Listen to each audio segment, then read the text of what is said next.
Amen. Take your Bibles and turn them to 1 Peter, toward the end of the New Testament. 1 Peter chapter 2. That's where we'll be. It's 2 through 10. I'll start with verse 1, actually. Rid yourselves, therefore, of all malice, all guile, insincerity, envy, and all slander. Like newborn infants, long for the pure spiritual milk, so that by it you may grow into salvation, if indeed you have tasted that the Lord is good. Come to him, a living stone, though rejected by mortals, yet chosen and precious in God's sight.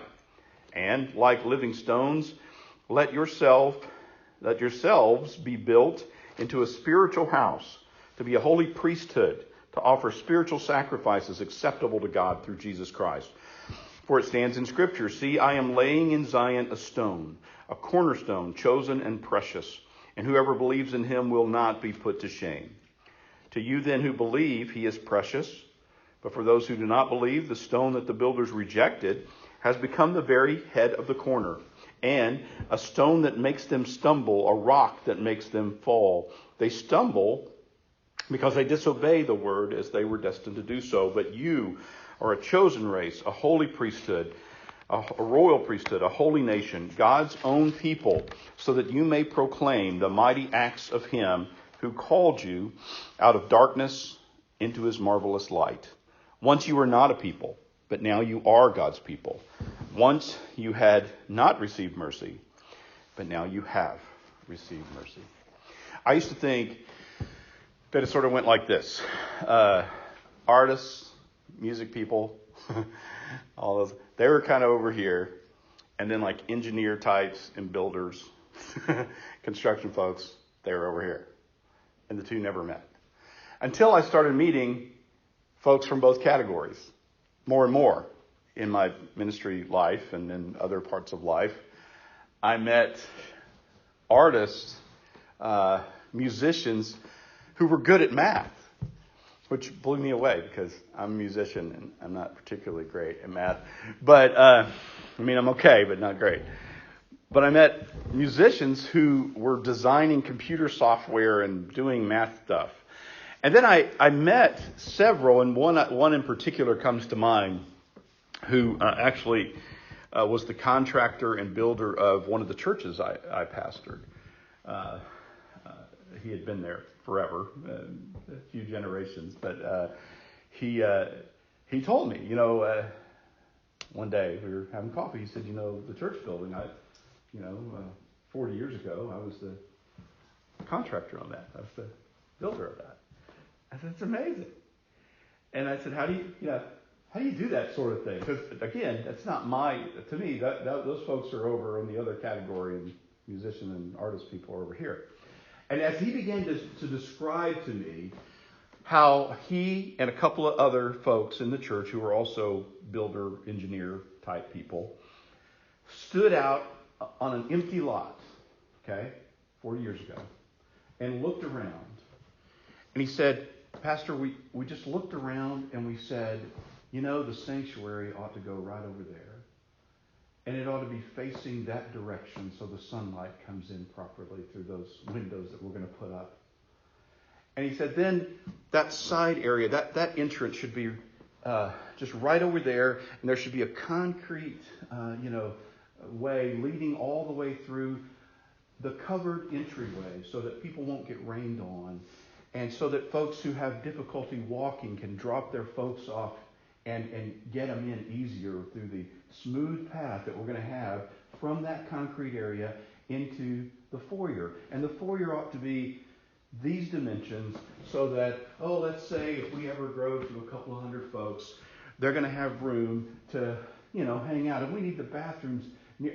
And he just described to me the building. And I stopped him. I said, you sound like an artist painting a picture. And he said, and he kind of laughed and was a little embarrassed. And he said, well, that's just kind of how I see things. It's just kind of how I see building materials. And I don't see just the wood and the concrete. I see those, but I see how they're going to look as a building. And I learned that the builders who I thought were way over here and the artists over here, they actually are all just kind of intermingled. that good builders have this vision, this artistic vision, okay, of what they do. The good ones. Not folks like me who just repair stuff. I just like hammer nail in, okay, the wood's fixed. I mean builders, like real, right, contractor builders. Before that, I had met an engineer. He was a member of another church I pastored. He was a very good engineer, very successful engineer. In fact, he helped, build bridges and highways and stuff like that. And again, I thought, engineer, lots of math. We won't have anything in common, but he's a nice guy, so I'll hang out with him. So I had lunch with him once, and this was in the Pacific Northwest. And my son, Jacob, older son, had an interest in some math, building, engineering kind of stuff early on. So I thought it'd be a good idea to bring Jacob to see this man at his workplace and then have lunch, talk to him about how he does his work. And Jacob's probably at this time 10, 11, 12 years old, young kid. And so we did. And this guy named Pete, really sweet guy. So we drove over, had lunch, and then Pete said, "You ready to go see what we do?" And I'm thinking, boy, this is going to be a thrill for me. But Jacob will be having a good time, so I'll just pretend to enjoy it. And you know how you do. So we get there, and this engineer, this math-oriented guy who does a lot of measuring and math and concrete and stuff like that, this guy starts saying, "Jacob, do you know what an engineer is?" I'm thinking, I don't even know really what I sort of do, but I sort of don't. I remember engineering being the part of the campus that I never walked into in college. So that's what I knew about engineering, pretty much. And he said, an engineer is pretty much an organizer. That's what an engineer is. We just organize things. And Jacob was interested in that. And I was too for the moment. And the guy said, what we do is we take a look at something and we start organizing. We put certain things over here and certain things over there, and we sort of sort out what won't fit. And then we put together what does fit, kind of like a puzzle. And now Jacob's really interested because he likes puzzles, right? So, wow, he gets to do puzzles for a living. And as he described engineering, this thing I thought was just way over there, not art, it was just sort of other stuff, math, I began to see in that engineer an artist. He was really an artist, just masquerading as an engineer. No, actually, in real life, here's what was happening. He was an artist whose art, right, whose tools for art was organizing and building and putting things together like a puzzle. That was what they call in art, his medium, right? And then I began to think of I know more of these people, music, art, designer-ish, not a designer, but sculptor kind of buddies. And I thought, they're doing the same thing. Weird. I get to be a musician. That's my thing. I was a musician before I think I was anything else. In fact, I joke with people who say, "Oh, you're that anchor guy and preacher who's a guitarist."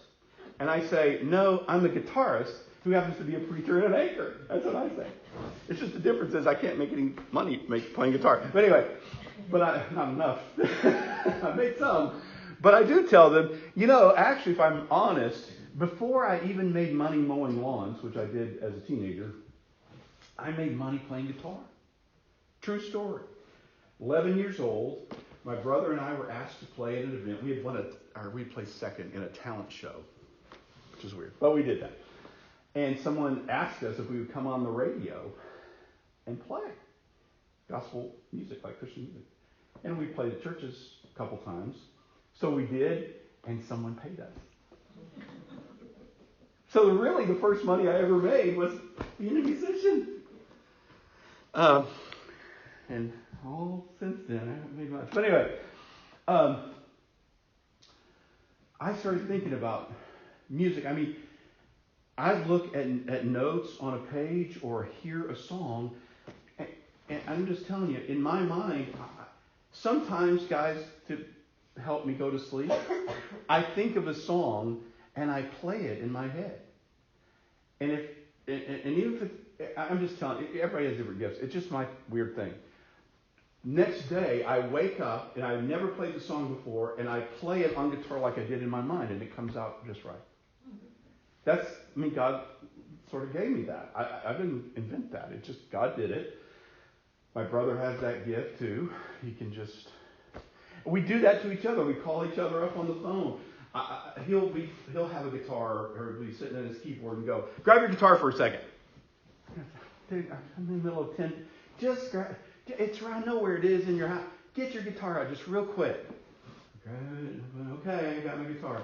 Now listen to this. And he plays a few things. He goes, now you play it. And I play it. And we play it together. And by the end of the conversation, we played the whole song together. So I started thinking about that gift that God has just, I've had, it seems like since I was at least 10 or 11, that I can just do. And I just thought, well, that's just kind of how people approach music. But it's not. Turns out it's not. And I began thinking about my builder friend who would describe all these things and go, but you know all that, Pastor. You know how that comes together. And I look at him and go, I don't know that. What you just said to me is interesting, but it's like you were speaking Italian. I mean, I see what you're seeing because that's your gift. And I see that you look at that and you see dimensions and like how it's going to look. And I just go, well, that'd be nice to have something over there. You know what I mean? He goes, really? That's how you, that's how I look at it. But you look at it. And he said, well, it's just kind of how I've always looked at things. It's just kind of how the Lord built me, I guess. And I said to him, and he told me, he was in his 70s at the time. I said, you're an artist. And he got a little teared up. He goes, nobody's ever called me that before. I said, no, you're not. I mean, you're a great builder. You're a construction guy and all that. You're an artist. You're an artist. Because you know what artists do? They look at a blank sheet of music paper and they see songs. That's what I do. They look at a blank canvas and they see a picture. They look at a lump of clay and they see a sculpture. That's what artists do. I said, the difference is you look at a blank parking lot and you see all the dimensions of a church building. And I just see a blank parking lot that could have something on it someday. What's my point? My point is this. It's no secret. It's no coincidence that the first description we ever get of God is creator. Genesis 1:1. In the beginning, God created the heavens and the earth. The first glimpse we get of him. We learn other stuff about God real quick later on. I get it. But the first thing we get is there's this God and he likes to create stuff. He's an artist. He's an engineer. He organizes things. He's a builder. He's a painter. Oh yeah, the Psalms tell us he's a musician. He's all these artistries that we think are so opposite. He combines them. Oh yeah, and his son Jesus comes to earth, and the first gig he gets is tekton in the Greek, which is carpenter or person who builds with his hands. That's the literal Greek thing of what Jesus did and what his earthly dad did. They designed and built stuff with their hands. Well, yeah, bringing together all this beautiful creative stuff. Now, here's the cool thing about good builders, good engineers, good musicians, good artists. There's an old, here's the good thing, and I'll tell you an illustration. They can take pretty much anything in their field of arts, now I'm going to call it all arts, and make it into something beautiful. You know? One builder, again, I've gotten to know a lot of builders, but I'm not one. We had something that needed to be patched up in a church building that I pastored in Seattle, and there was an old pile of wood and stuff, and I just thought it was rubble, throwaway stuff. And I saw the guy picking through it. And I'm like, what are you doing? He goes, I'm going to fix that. I'm going to patch that up there in the... I said, yeah, but that's just... He goes, I said, that's just throwaway stuff. He goes, not to me, it's not. And so he takes it, and he finds the best stuff, and he cuts away the bad stuff, and it fixed it for free, which on a church budget is a great price. And I've seen artists do this too, who just, and again, I'm not trying to make it about me, but so this young kid in the church had a guitar. It was kind of a cheap guitar, and he didn't like it. He was a little weird about it, and he was embarrassed by it. And he said, Pastor, I got this guitar. I'm trying to get a better one. I said, what's wrong with that one?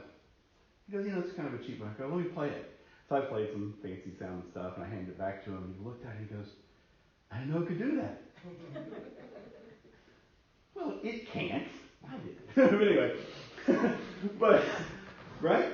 And I mean, I've seen musicians take old flutes and old violins and old clarinets and even old pianos and start playing them. And I go, wow, I thought that was for the junk pile. But actually, that's not a bad sounding instrument, right? So here's the thing about God. Here's the first thing. Here's what Peter is saying in all of this. This is a long introduction to a short sermon, actually. And here's the sermon. Peter is writing that Jesus is a living stone, a chief cornerstone, who becomes the chief cornerstone of the church. He was looked at as on the junk pile by the world.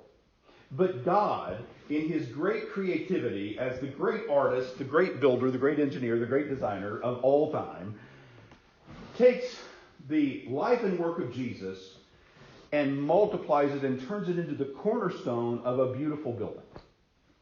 Symbolically. Right? Great. That's awesome. Then what? Here's the then what. He then looks around for those willing to be built upon that same cornerstone. Well, that's kind of a low bar.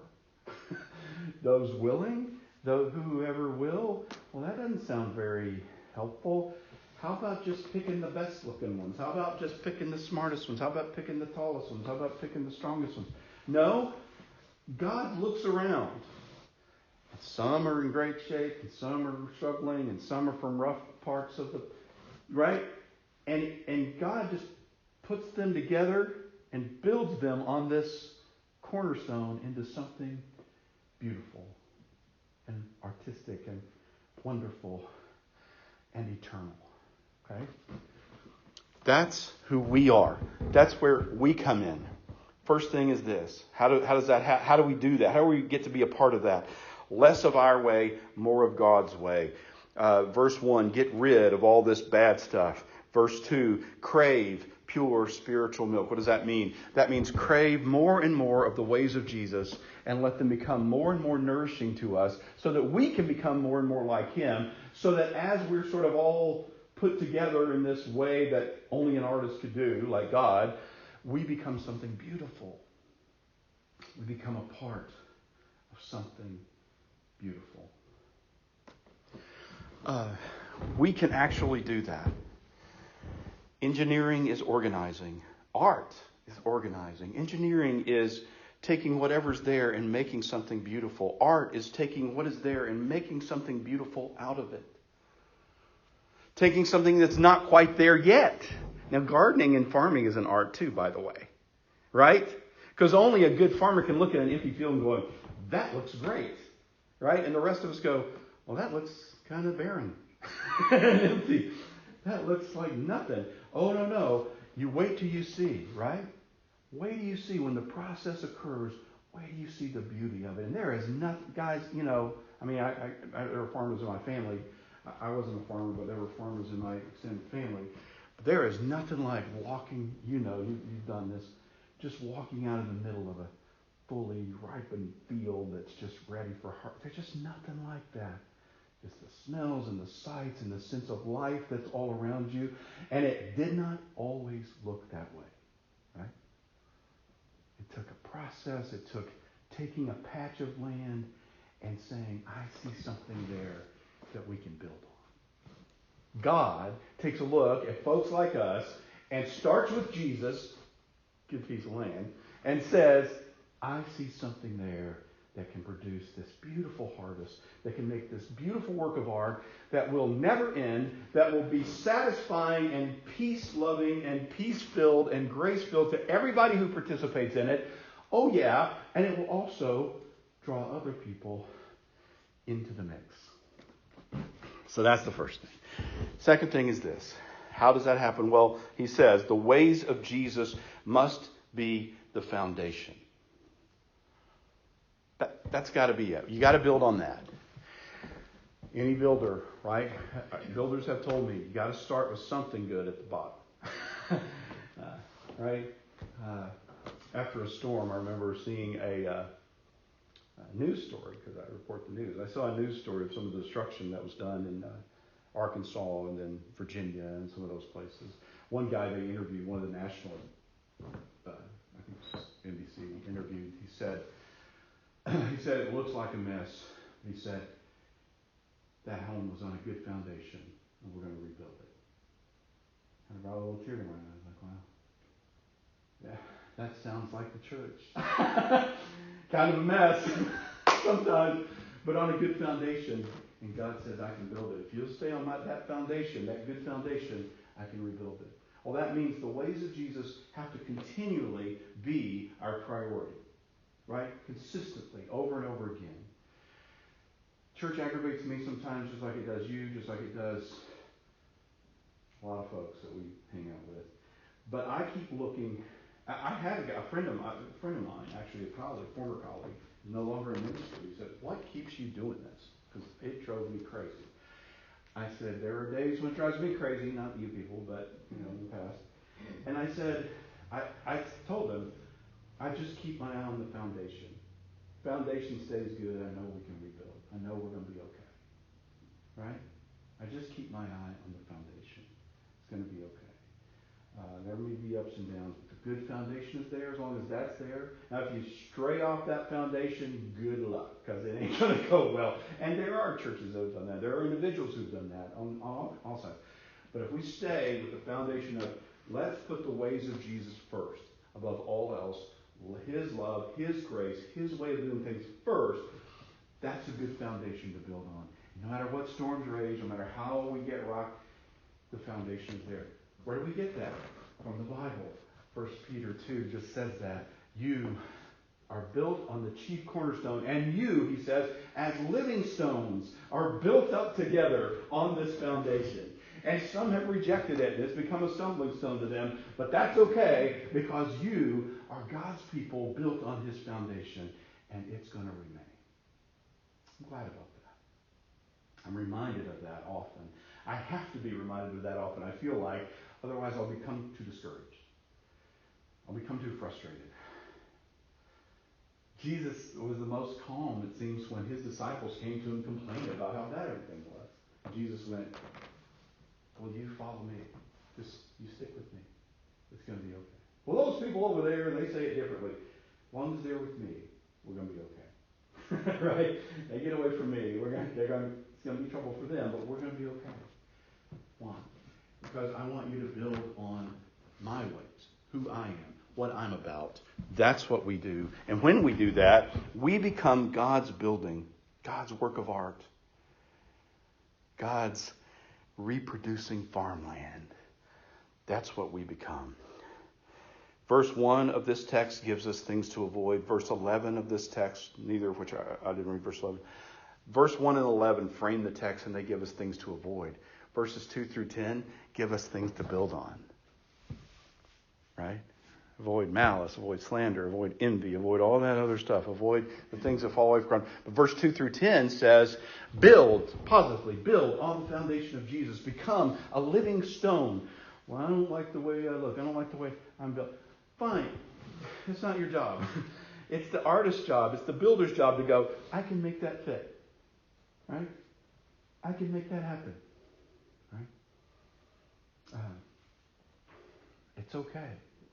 God can take you and take me and build us in and make us more than just a pile of junk. He can make us a beautiful temple of God's glory in the world. That's really what he wants to do, and it's what he can do. So, what do we do? Well, remember how he sees us. Verse 9 tells us that. Remember how God sees us.